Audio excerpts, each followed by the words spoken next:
le Seigneur. Tunakuya kuhubiri Yesu. Nous venons prêcher Jésus. Tunakuwa kuhubiri juu ya wakati. Nous venons prêcher par rapport au temps. Wakati, le temps, ni kitu kinene sana maisha ya mtu. C'est l'une des grandes choses dans la vie de l'homme. Wakati, le temps, ni kitu kinene. C'est une chose immense. Na mawakati kutatu. Et il y a 3 sortes de temps. Wakati lipita, il y a le temps passé, wakati ya sasa, le temps présent, na wakati kunakuya, et le temps à venir. Wakati bantu tunasabwa sana. Et les hommes oublient énormément wakati, le temps. Mina kuambia kusema mtu wa kwenye kujua wakati. Et je te dis que quelqu'un qui connaît le temps, anajitengenezaka juu ya wakati ndio namkuia mbele yake. Il s'arrange pour le temps qui vient devant lui. Juu ya nini? Pourquoi? Wakati kama mtu anajua. Lorsque quelqu'un connaît le temps, mina wazeta msaidia sana. Je pense qu'il lui sera nécessaire. Ule eko jeune, celui qui est jeune, anapaswa kuprepare wakati ya kuyana akikujua kusema. Il doit préparer sa jeunesse en sachant kujua kusema shiku moya qu'un jour huyu hii wakati niko nayo itapotea. Le temps que j'ai aujourd'hui disparaîtront. Kama mtu anajua wakati ya kimuguyana, et lorsque quelqu'un connaît le temps de sa jeunesse, atacheza na kutajiri wala bei ya kile unapata. Il ne peut pas jouer avec la valeur ou le prix qu'il est en train de rencontrer. Kama mtoto wa masomo anajua sema hapa ni unafunza mwi wakati. Lorsque un écolier sait que le temps que je mène à l'école, shiku moyo mitakuwa baba yako nisitaanza kufunza. Un jour je serai grand et je n'étudierai plus. Na anajua sema hii masomo kama naifunza kesho itanisaidia. Et il saura que après quoi les études vont m'aider demain. Mina wazee ile wakati atatembea na masomo yake mzuri juu anajua kama wakati moya itashimama. Je pense qu'il va aller bien avec ses études parce qu'il sait qu'à un moment donné les études prendront fin. Nani alituambia mambo wakati? Qui nous a parlé des problèmes du temps? Proverbe 6 verset 6. Proverbe chapitre 6 verset 6. Inasemaje? Va vers la fourmi. Wende mbele ya banyengelele. Paresseux. We mzaifu. Considère ses voies. Angalia manjia yake. Et deviens sage. Na utapatia kwa hekima. Verset 7. Elle n'a ni chef. Nyengelele kalaki na chef. Ni inspecteur. Wala wakubaongoza. Ni maître. Wala mwalimu. Elle prépare en été sa nourriture. Mais wakati kipwa kinakuya anaanza kutengeneza chakula yake. Elle amasse pendant la moisson de quoi manger. Na anaanza kutengeneza vyakula yake wakati ya kipwa anajua ke mvula mistatoka. Amen.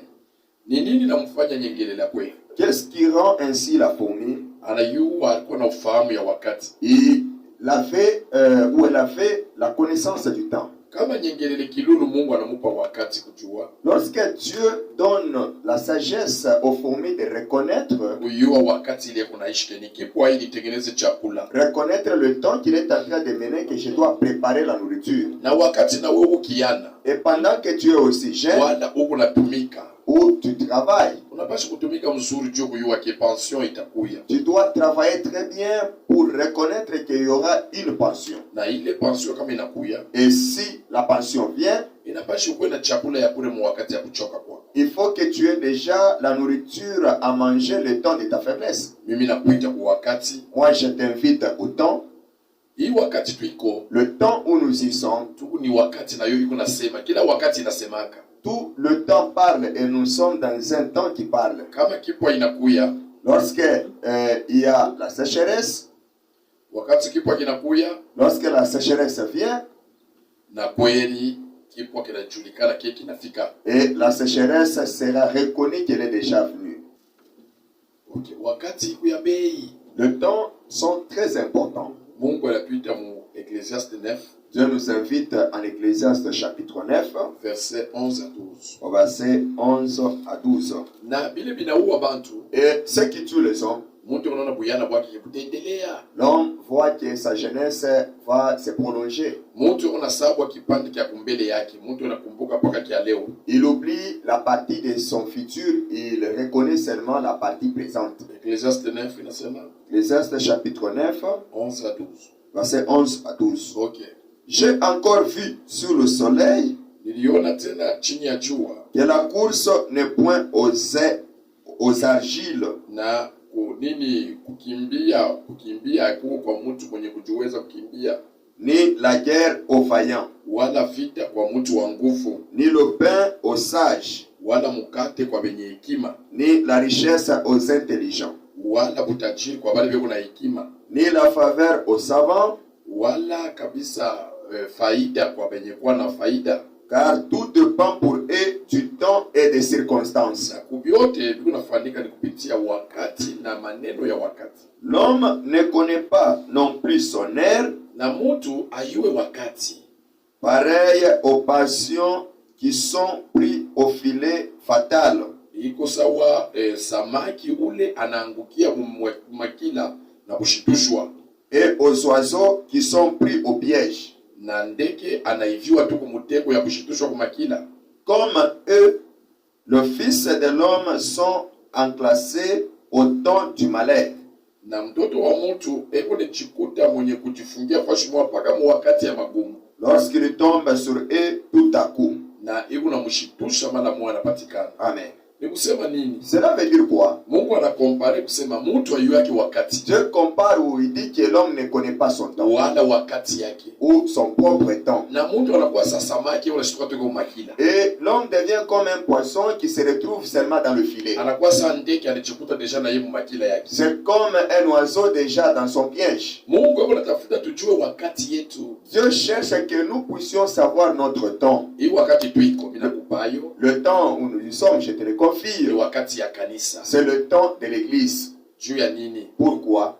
Ni kanisa. C'est l'église. Jo apostasie inakuya inaenda kukombattre kanisa. Et où l'apostasie fait guerre. Inaenda kukombanisha kanisa. L'apostasie combat l'église. Juu ya nini? Pourquoi? Shetani, le diable, anajua ke wakati yake inakuwa mfupi. Il connaît qu'il a peu de temps. Na maesprit mademo inajua wakati. Et le démon connaît le temps. Wakati Yesu alitambuka mtoni. Quand Jésus a franchi la mer, ule démon alimwambia nini? Le démon lui a dit quoi? Démon alimwambia nini? Le démon lui a dit quoi? Démon anamwambia sema. Le démon lui dit, Bwana, unakuwa kutuhangaisha mbele ya wakati. Oh Seigneur, tu viens nous tourmenter avant le temps. Na démon alijua wakati. Le démon savait le temps. Démon alijua wakati. Le démon connaissait le temps. Juu ya nini? Pourquoi?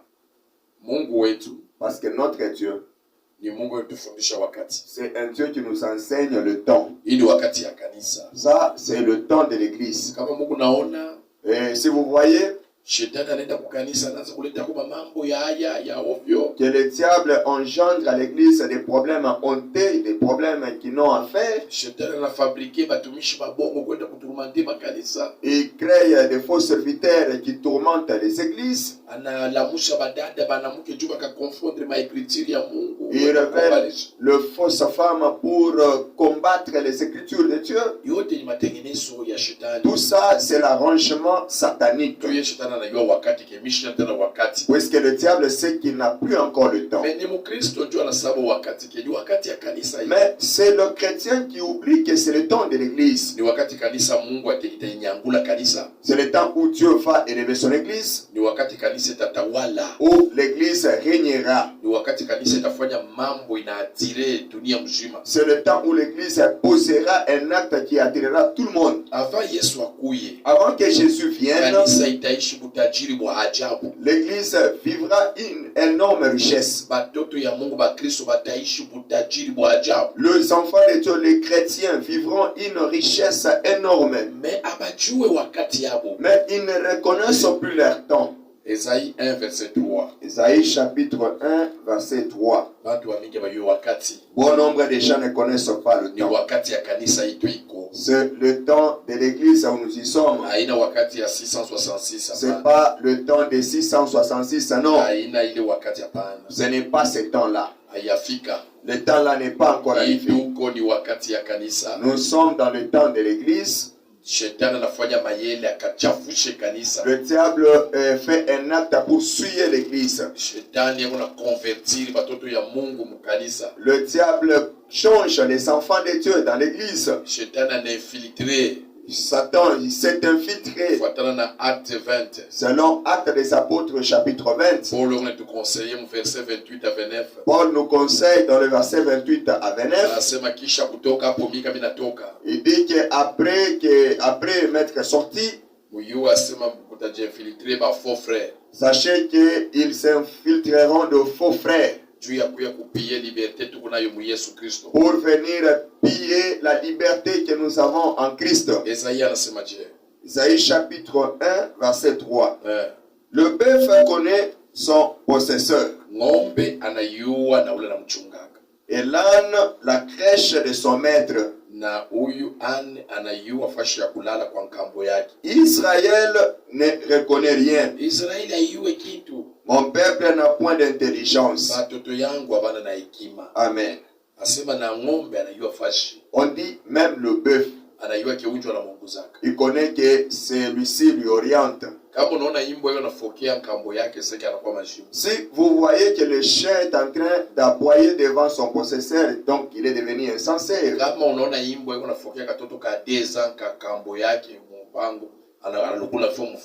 Vous voyez que le chien est en train d'aboyer au fils de son maître, donc ce chien-là n'a plus encore de conscience. Moi je te dis, c'est le temps de Dieu. Le chrétien, ouvrons les yeux. Allons-y aux Écritures. Penchons-nous aux Écritures. C'est notre temps. Le temps des enfants de Dieu. Pour vivre ce qu'on a promis à Pierre, tu entreras au ciel et dans la terre tu auras le centuple. Ok. Nous progressons encore. Jean 4, verset 10. Jean chapitre 4, verset 10. Nous sommes dans le temps de l'église, frères et sœurs. Dans le temps où nous y sommes, les hommes ne reconnaissent plus encore. La Bible dit ceci. Jésus lui répondit, si tu connaissais les dons de Dieu, et qui est celui qui te dit, donne-moi à boire, tu lui aurais toi-même demandé à boire, et il t'aurait donné de l'eau vive. Amen. Vous savez, la femme samaritaine, par manque ou par ignorance, et ici chez nous on dit que l'ignorance tue. Et lorsque tu ignores le temps, la femme samaritaine était devant le Dieu vivant. Elle avait une grâce particulière de se rencontrer avec Dieu près des eaux. Mais elle appelle que tu es juif. Elle appelle Dieu comme étant un juif. C'est par ignorance, voilà pourquoi elle l'appelle ainsi. Il dit que vous et nous, on n'est pas d'accord. C'est le juif. Elle a appelé Dieu comme étant un juif. Oh, c'était l'ignorance. Bon nombre des hommes appellent l'église comme les insensés où ils ont perdu le contrôle. Les hommes qui manquent de travail. Vous reconnaissez l'ignorance des païens. Mais nous savons en disant les choses de Dieu que nous détenons, c'est un mystère. C'est une puissance de Dieu. C'est une folie pour les incroyants. C'est notre valeur. C'est notre poids. Avoir Dieu, c'est avoir toutes choses. Avoir Dieu, c'est avoir toute la sagesse. Oh bien-aimé, Acte 1, verset 7. Acte des Apôtres, chapitre 1, verset 7. C'est le temps de l'église. Le diable aussi a envoyé l'apostasie pour tirailler l'église afin qu'elle abandonne la voie de la parole pour aller à la voie charnelle. Ni wakati ya kanisa kuweza. C'est le temps où l'église doit réussir. Ni wakati ya kanisa balombe ma conseil, l'État inalomba conseil ku kanisa. C'est le temps où l'État va demander les conseils à l'église. Ni wakati ya kanisa kule bakubwa wa mugini batenda kutafuta bashauri ba pasteur. Et c'est le temps où les autorités viendront chercher les conseils de pasteurs. Pourquoi? Parce que c'est le temps de l'église. Tel que Jésus veut rentrer, il ne peut pas arriver sans avoir accompli ses paroles.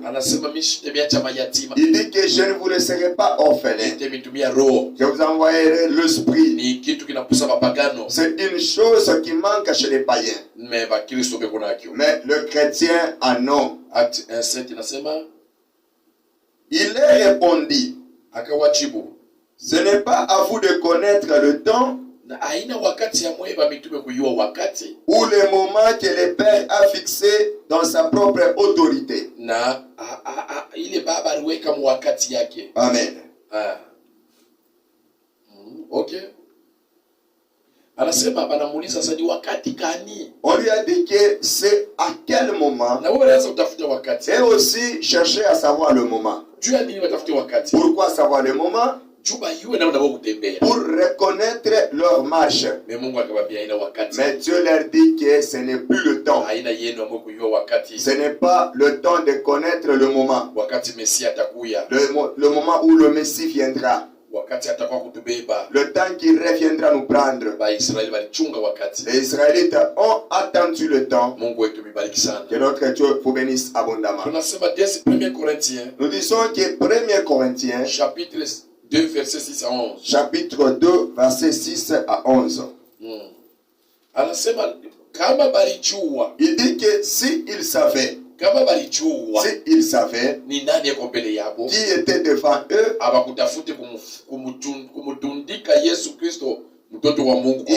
il n'allait pas crucifier ou livrer le Fils de Dieu.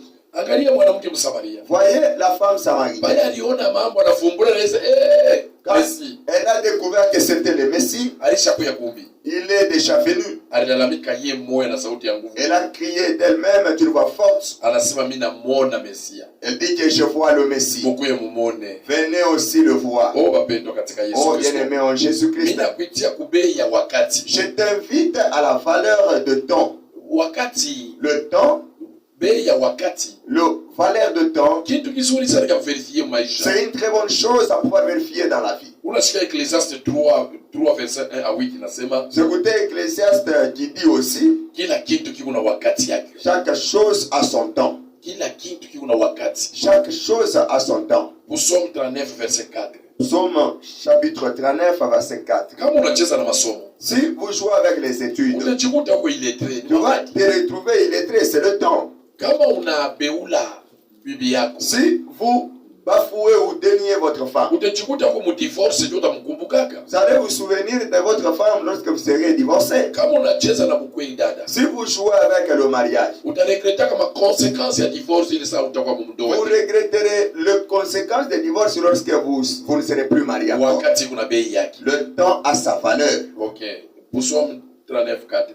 Psaume 39 verset 4. La Bible dit ceci. Mon cœur brillait au-dedans de moi. Un feu intérieur me consumait. Et la parole est venue sur ma langue. On nous signale en disant, il n'y a plus de temps. Disons que les prédicateurs, c'est le pasteur Petro. Il est accompagné par le frère Gloire. Et tout le technicien. Nous avons le frère Dona. Nous avons le frère Nathan. Et aussi le frère Matondo. Disons que notre Dieu bénisse abondamment. Amen. Amen.